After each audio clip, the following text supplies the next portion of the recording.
Hi guys, Jonathan here, and it's 4 weeks until I head into DHI to have my hair transplant or my hairline corrected.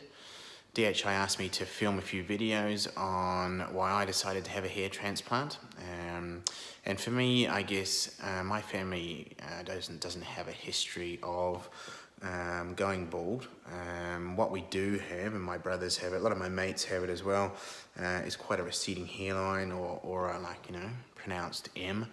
And what I personally find is when I'm heading out to maybe catch up with mates or going to a meeting or even having a photograph, is I'm always doing this to make sure that it's covered.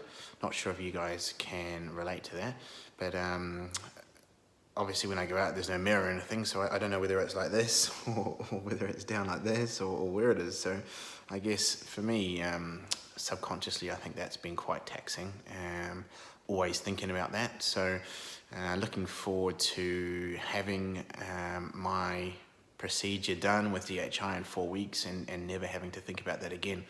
And for me, the decision was never whether I used hair loss drugs or anything, because I wasn't losing hair. It's just having it corrected. So I decided to get that done, and I'll film a few more videos on why I decided to have it done.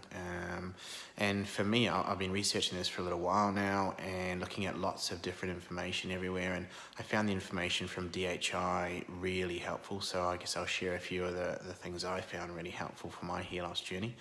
And hopefully that will help you guys with the decision that you're making.